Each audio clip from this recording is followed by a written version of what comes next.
Well, good morning Interbet fans and welcome to the preview for Turffontein. We are on the stand side. This is the big charity mile race day, and it's always a very, very good race meeting. This it's called the Allied Steel Road on a Mission Mile, and that's due to sponsorship from Warren Rippon and the Mike de Kock stable. So congratulations to them on sponsoring a day like this and the big day. It's going to be a great race meeting, and I really like what we see. And we kick off early at 12:10 kick-off, and the first race is the 1160 at Turffontein. 21 pentrometer, 3.5 false rail at the 700 meter mark, which will give everything a chance. And let's kick off with the first.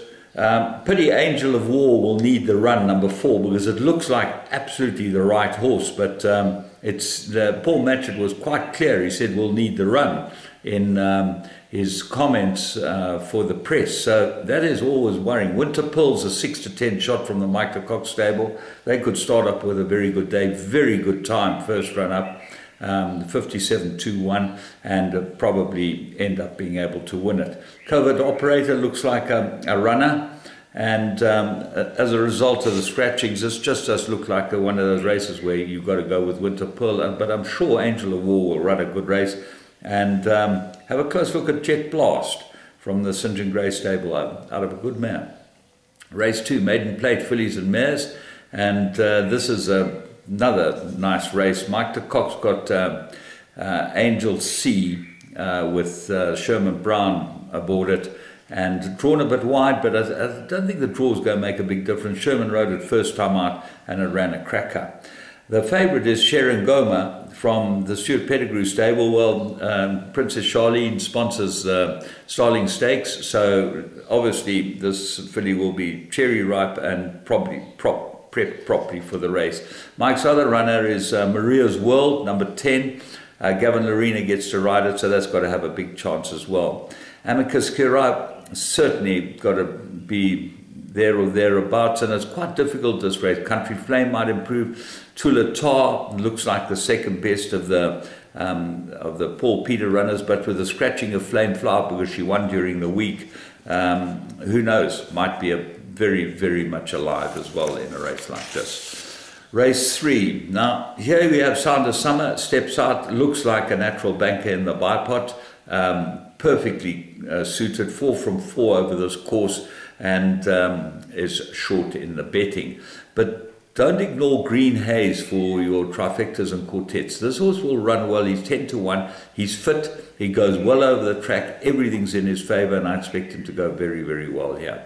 The Brass a bit sharp for in the first run back. Prince Evelinov's in good form, and our Kois might be worth throwing into everything. Race 4. This is the Princess Charlene Starling Stakes, 1400 metres. Hard to look past Big Bernard is 5 to 10, and does look like the horse they've all got to beat. So what else is there?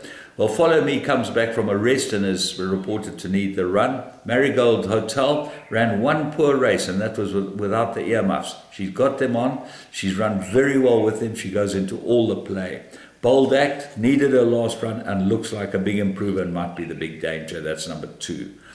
Race 5 is the On a Mission Allied Steel Road mile, and it's a very good race. The top weight got the green light, best horse in the race, but he's got to carry 62 kilos off a very tricky draw. Fade Herb comes up to ride him. Malmoose, number 2, he's a very good horse, this horse, but I think that this is his mission is probably the Summer Cup, and I expect that he might need this run, but he is class. Will be interesting to see how he goes. MK's Pride looks like a 7 furlong specialist, but does get a chance to stretch and gets draw 1. That's got to be a big, big plus for him. Pietro Manzana, number 4 on the card, looks like a runner. Interesting that Muzieni's ended up riding this horse. Elliot, front runner, definitely got chances. His third run after a rest. That's number 6. Bingo's got some form.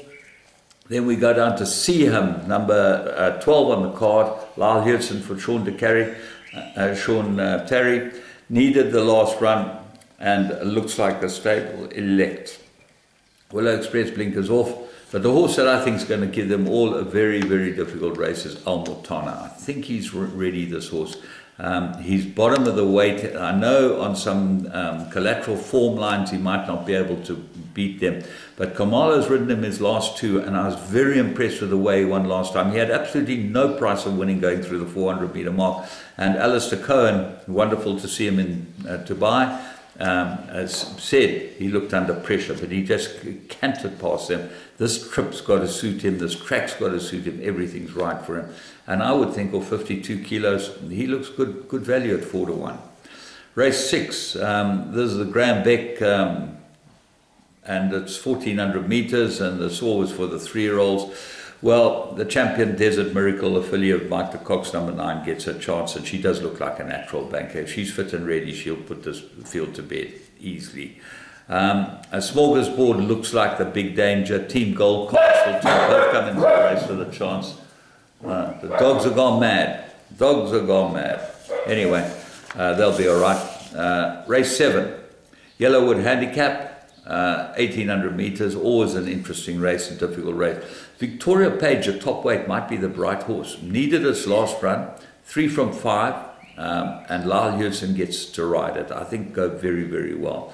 So what else is there? 4 Miss Elegance, improved 3rd run. Craig Zaki for the Hoodlocker, a 2nd run improved for the Hoodlocker stable, not 3rd run, a 2nd run, but looks like an improver. Good run behind Big Burn, and might be the best horse in the race at the weights.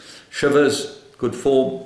Bold Fortune, outstanding form. This horse is 10 runs. It's got very similar profile to La Lluvia. La Lluvia's only won 2 and Bold Fortune's won 3. There's half a kilo between them. You got to fancy Bold Fortune de Gavao for a Stuart Pettigrew stable. Goes well. Only the Brave is the interesting horse here. Now here's a filly that's 40-1 in the betting.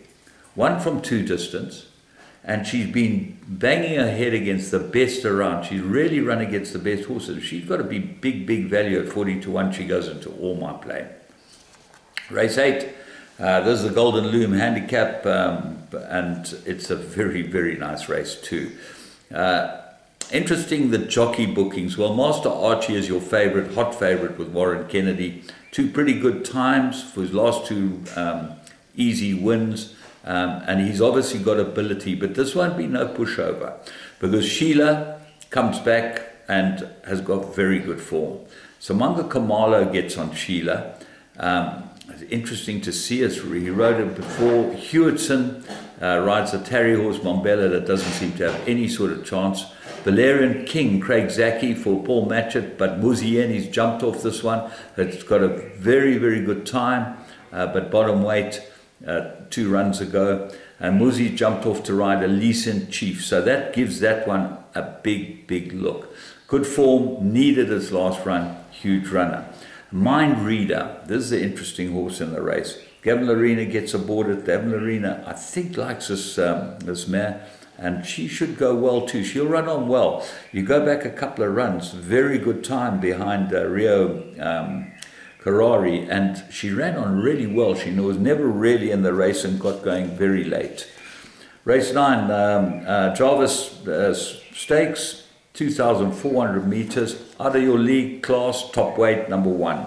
Pierrot Ruby, 3rd run after a rest, got to have a chance, that's number 2.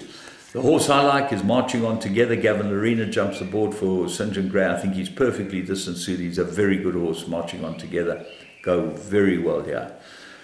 Smoking Hot will improve, and Ballet Shoes, the 2 stable companions. Muzieni jumps onto Smoking Hot. He could have had other rides in the race. Your favorite is Shangani's won 3 out of 4, and he's number 7 on the card. But this is going to be a bridge for him. He's going to have to pick up his feet. This is a good field. Captain Chorus always will run well. 3 out of 7 over this distance.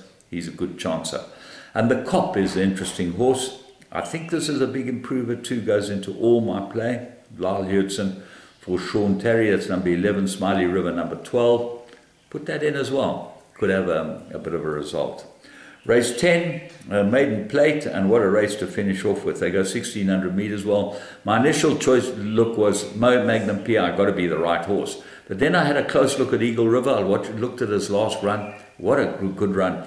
Looks like he needs ground, this horse, although he's by a speed horse, out of its speed mare. Drawn a bit wide, that's not going to be in his favour. So there's a lot of ifs and buts here. Motor City Hitman, ignore his last run and ran absolutely flat second run after a rest, will improve. Red Saxon from the Joe Somers stable, gets fed Herb, will improve as well.